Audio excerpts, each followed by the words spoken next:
நாங்கள் திமுக கழகத்தின் தலைமையிலான கூட்டணியிலிருந்து வெளியேறிவிட்டோம். இந்த மாதிரி நிகழ்ச்சி இதுக்கு முன்னாடி நிறைய நடந்திருக்குது. ஆனா இதுதான் பர்சன் விலகிவிட்டோம். அவன் இன்னும் திருந்தல மாமா. டெய்லி ஒரு முகூர்த்தம் அலையறான். அப்படியானால் இடைத்தேர்தல்கள் வருகிற போது நீங்கள் எந்த முடிவை மேற்கொள்ளப் போகிறீர்கள் என்ற கேள்வி நியாயமாக எழும். நாங்கள் தமிழக வெற்றி கழகத்தை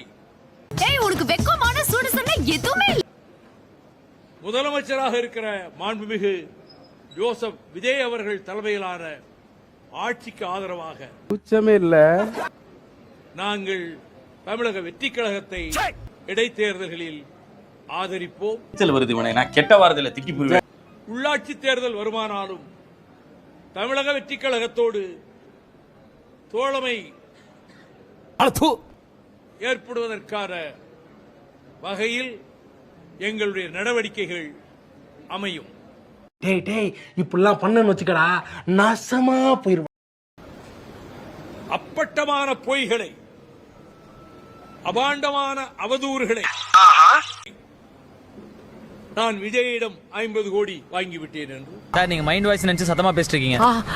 எங்க ஒருக்கா சொல்லு. மதுக்கடைகளை அகற்ற மர்க்கா சொல்லு. மதுக்கடைகளை அகற்ற மர்க்கா சொல்லு. மதுக்கடைகளை அகற்ற வேண்டும் என்பதுதான் எங்களுடைய கொள்கை. மக்கள் உண்மையை தெரிஞ்சுக்கணும். கொஞ்சம் பாருங்க. மதுக்கடைகளை அகற்ற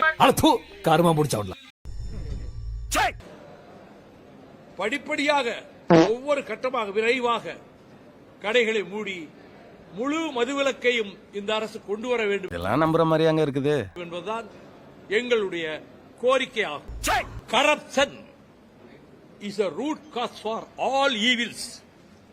நாங்க சொல்ல வேண்டியதெல்லாம் நீ சொல்லி. இந்த ஆட்சியில கரப்ஷன் இல்லை.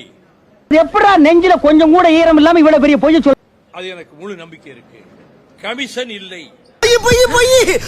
நான் ஒரு வார்த்தை சொன்னா சொல்லு, நீதான் தைரியமான ஆளு. 100 மடங்கு ஊதி பெரிதாக்கி இவருக்கு இதே வேலை. இவருக்கு இதான் வேலை. அட்டாக் பண்றதுக்கு உங்க பத்திரிகைகளும் ஊடகங்களும் தயாரா இருக்குன்னு அனுபவத்துல பார்த்திருக்கேன்.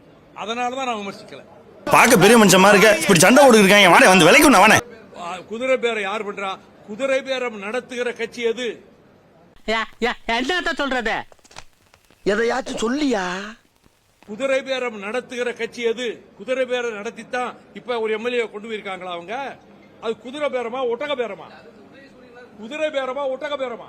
அதுக்கு பதில் சொல்லுங்க. என் கேள்விக்கு பதில் சொல்லுங்க. தோழர், நீங்க கேள்வி கேட்டு நான் கேட்கிற கேள்விக்கு பதில் சொல்லுங்க.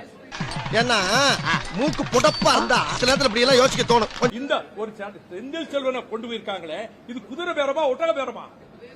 இல்லை, நீங்க இது குதிரை பேரமா ஒட்டக பேரமா? அவங்க கட்சியில சேர்த்தது. என்னடா முட்டாத்தனமா பேசிக்கிட்டு இருக்க முட்டா பயல. திமுகவுக்கு வக்காலத்து வாங்கணுன்றதுக்காக கேட்கிற கேள்விக்கெல்லாம் நான் பதில் சொல்ல முடியாது. அதற்கெல்லாம் நான் பதில் சொல்ல தயாராக இல்லை.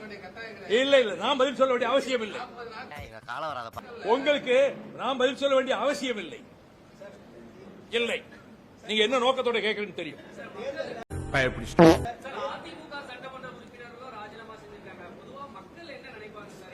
மக்கள் ஒண்ணு நினைக்க மாட்டாங்க, நியாயம் நினைப்பாங்க.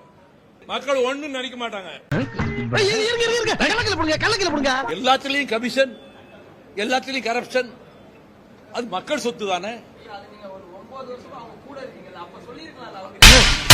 நீ கேட்ட ஒவ்வொரு கேள்வி என்ன செருப்பால சொன்னா மற்றவங்களை எல்லாம் விட்டுருவாங்க, எங்களை மட்டும் தனிமைப்படுத்தி அட்டாக் பண்ணுவாங்க. ஒரு 7 நாளைக்கு வச்சு அடிக்கிறது தான். மற்ற கட்சிகள் என்ன வேணா பேசட்டும், ஏதாவது நீங்க விமர்சிக்கிறீங்களா? அவங்க என்ன நிலைப்பாடு எடுத்தாலும் எம்டிஎம்கேனா உங்களுக்கு கிள்ளுக்கிறேன். கூட்டணியிலே இருந்தபோது கூட்டணி தர்மத்தை காத்து சில தவறுகளை மனசிலே உணர்ந்தாலும் கூட விமர்சனம் செய்யாமல் இருந்தேன்.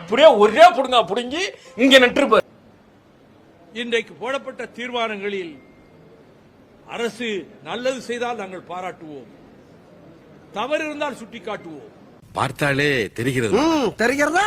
நான் குறையெல்லாம் சொல்ல, நான் தளபதி மு.க. ஸ்டாலினை பற்றி எந்த குறையும் சொல்ல விரும்பவில்லை. பேக் அடிச்சிட்டான் பத்தியா? நான் தான் சொன்னேன் பேக் அடிச்சிருக்கேன்.